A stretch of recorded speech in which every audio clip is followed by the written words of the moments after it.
pensioners that live for 2 years, receiving income in M1 in period 1 and 2 in period 2.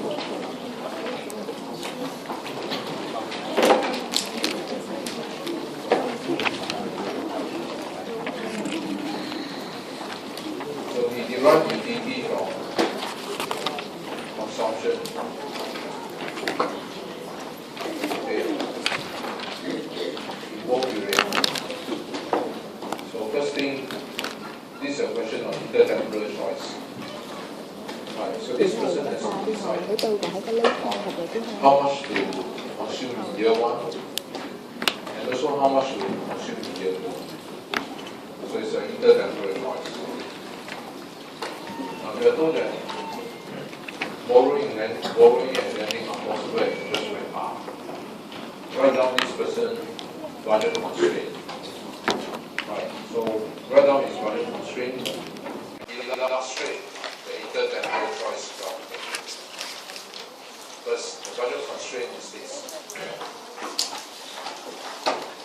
That's how I just showed you.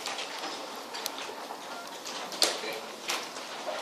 So he wants to maximize utility subject to the budget constraint.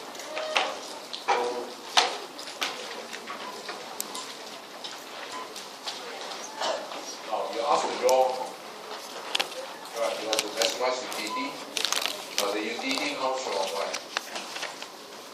So the utility comes from consumption in period 1 and period 2. Okay. So to draw the budget line, exactly from your lecture notes, this I just showed you. Right. So this point is this, and this point is this. Okay. So we're asked to analyze. After you set out the graph, right? The graph is really just, as you can recall, the savers will start here, the borrower will start here. This guy is a borrower your age. Okay. Now, after you draw the border, which I just discussed with you a few minutes ago, you're asked to study the impact of to study the consequence of the rise in interest rate for borrower and also for savers in terms of the SC and RE. Does the savers always save more if interest rate rise? So we ask you to do a rise in R. First, when there's a rise in interest rate, what will happen? This will happen. Okay, so you copy whatever you copy.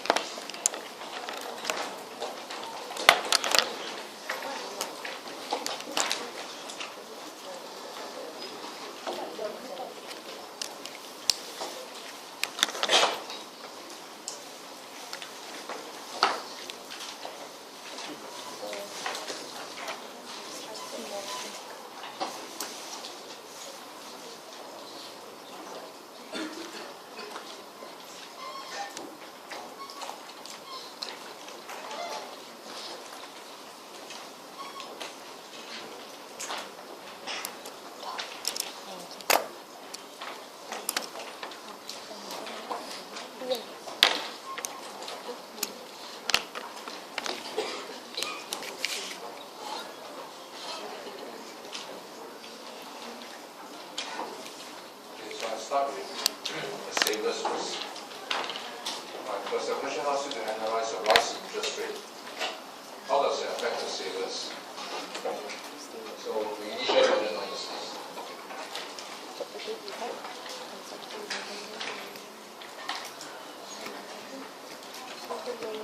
Now, if you want to maximize utility, so for savers, the tender point is the this guy saved how much? How much is his savings? This is inspirational because every time I take this off, you all suddenly feel excited. Really, I can see the relief in your face once I pull the graph out. Suddenly you see hope. So that's the end of your suffering. So you know that, right? Utility is about to be maximized very soon.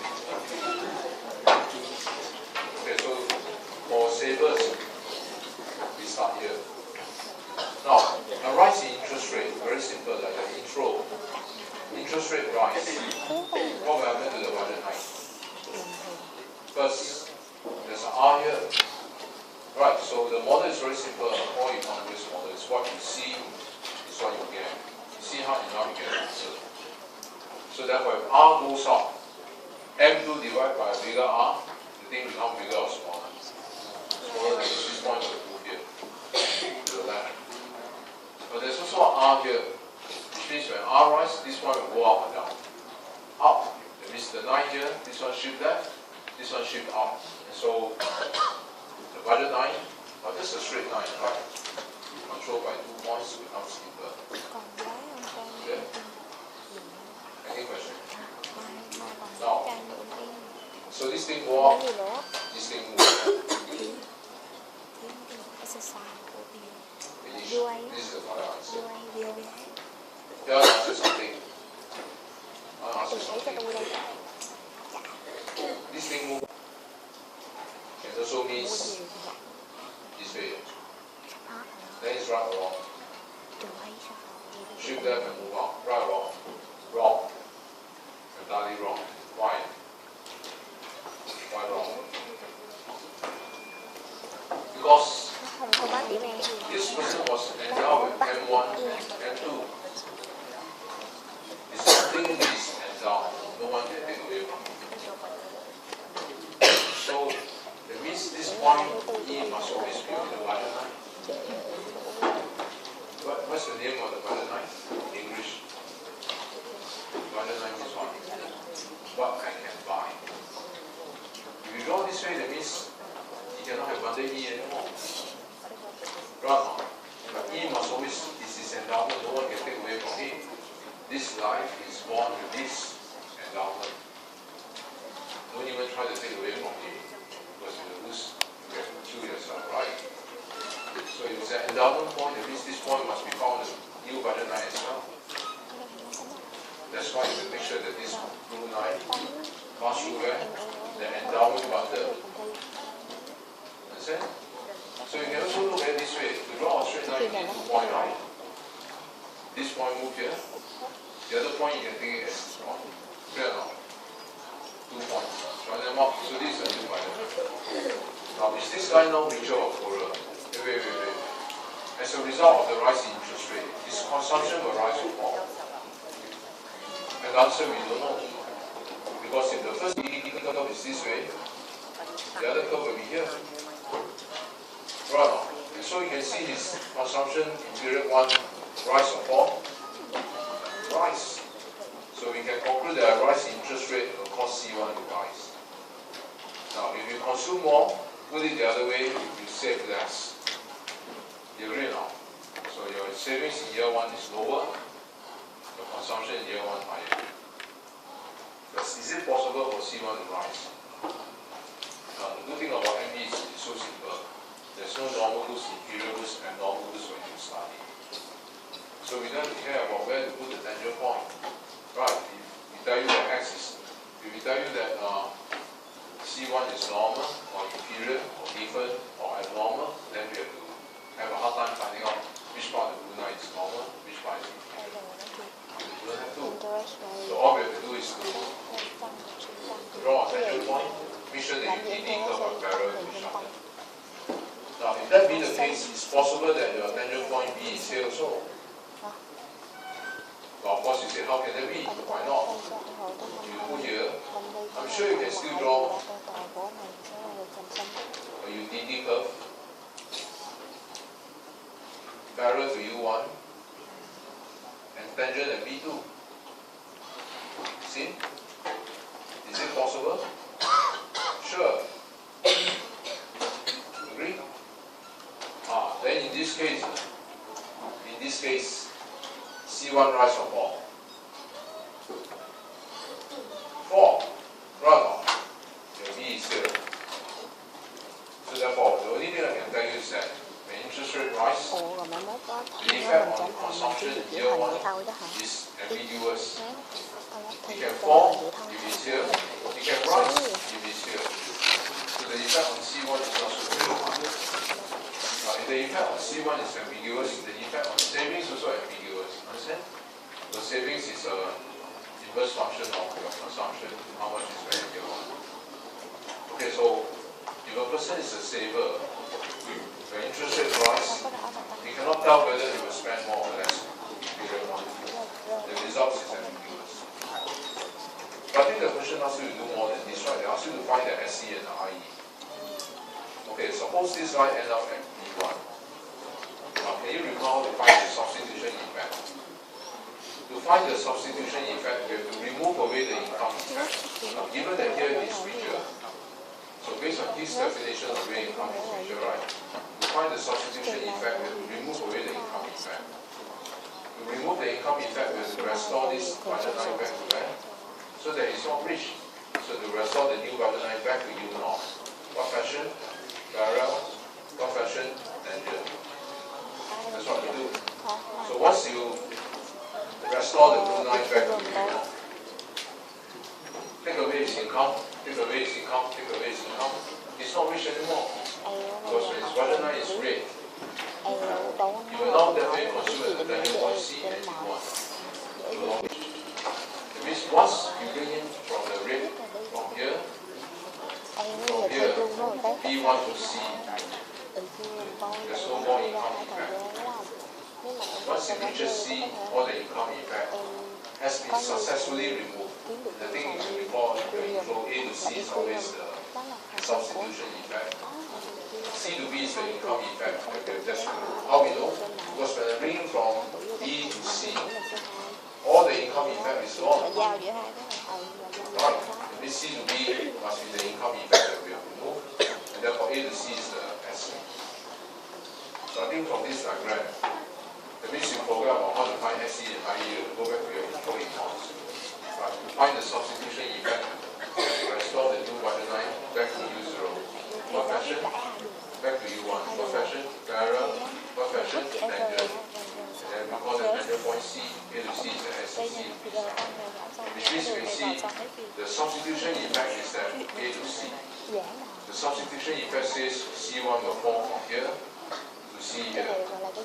The income effect is C to B.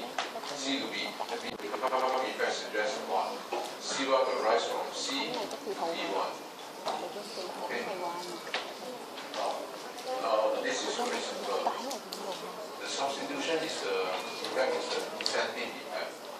When interest rate rise, everybody has more incentive to save more, right? And therefore consume less. Now the income effect is that when interest rate rise, we feel richer. If you are savers, you feel richer. The wealth effect, and therefore you spend more. Understand? Now, of course, if this guy is a borrower, the reverse will happen. If he's a borrower, you start from where? Now, if he's a borrower, we start at A, and we end at B.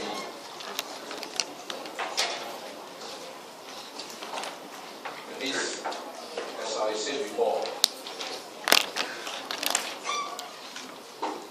being a borrower, your initial point has to be here.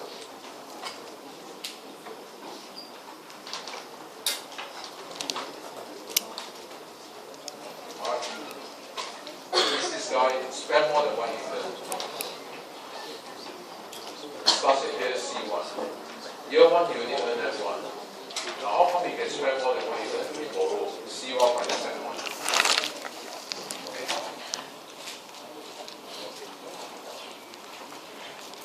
So, in this case, he borrows C1 minus F1. Now, when interest rate goes up, how does it affect the borrower? Now, first, you look at the budget line again. If interest rate goes up, this R rise, here becomes smaller, move to the left. R rise, this thing go up. I think the safest way is this thing move left, 1 point.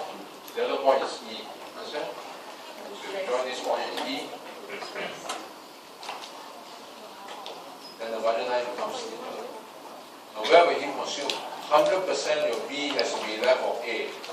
That means in this case, there's no ambiguity. When interest rate rise, C1 100% fall. Unless you can put your B on the blue color quadrant line, is it possible that B is right or okay? Possible. And so therefore, for a borrower, when interest rate goes up, 100% you will consume less. Started at A, the N, and B. You understand? There's no way consumption C1 can rise, because you can see for yourself, B is definitely left of A. On the blue colored line, there's no way B can be to the right of A. Unlike a saver, for a saver, we start at A, the B can be right of A or left of A. That's why the effect on C1, consumption 1, is ambiguous. Whereas for borrower, confirm 100% B must be left of A. So definitely you will consume less, and therefore save more. Now how to find the SC and the RE? To find the SC, we have to restore the new budget line back to U0. What fashion? Barrel. What fashion? Tangent. Call this tangent point C, and again A to C is the SC. C to B is the IE. Now you can see that for borrower, when interest rate rise, this consumption fall from A to C. Why? Very simple. Interest rate rise. Even if you are whether your borrower, because of the substitution effect is the incentive effect. Whatever you are, your interest rate rise, people have more incentive to save more, and therefore consume less. Understand? Whereas the income effect is the wealth effect. Now when interest rate rise, if you are borrower, you feel richer or poorer. Definitely poorer. And therefore you will consume less. Right, so the wealth effect, when you are poorer, you consume less. C to B. That's why you see C1 form. Okay, any question? Okay, so we'll show the SC and IE for saver and borrower. And so now the last part is that, is it possible for the supply of savings to be backward bending? Is it possible for the supply of savings to be backward bending? Backward bending means what?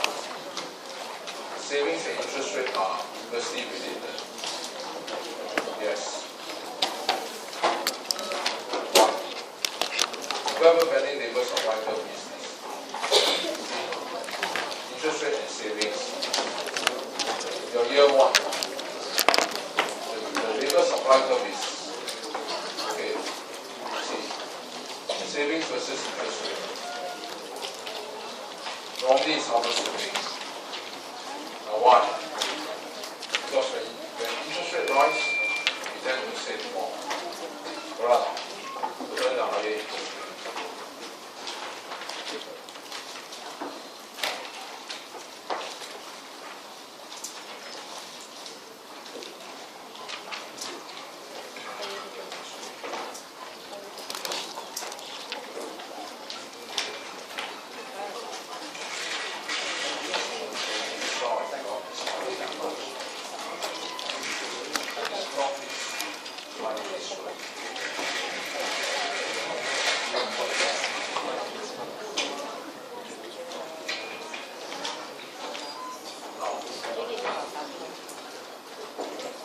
Is it possible that the saving function is backward bending? Backward bending means this way. Right, this way. That means when interest rate rise, people actually save less. It is this way. So that's very strange. Interest rate go up, you don't save nothing. Now this is normally not true, because when interest rate go up, we have more incentive to save, right? Now save for what? 2% interest rate. Put $1,000 in the bank, wait patiently for 1 year, you get how much? 2% interest rate, $2, not enough to pay fast. Right? You go and check, $1,000, then you wait patiently for 1 year, you get $2 of interest. Ask the bank to save it for yourself. Right? Backward bending is this way. Interest rate rise, people want to save less. Is that possible? For people behave in this way, interest rate goes up, you want to earn more interest, you save less. You hate money. Yes, there are such type of people. Is it possible for it to be backward bending? Backward bending means this, right? that says yes. Tìm hiểu thị trường là sao? Yeah. When rich rights people save less. Look at savers. It's possible. Yeah. On the graph. B1. Yes. It's possible for the savings function to be developmenting. Right. And surely for savers. Not for any other thing. Okay, so this one, you look at good buy. So let's look at good buy. Em thấy số lớn là có cái công ngân hàng không tôi lợi. Em cho ra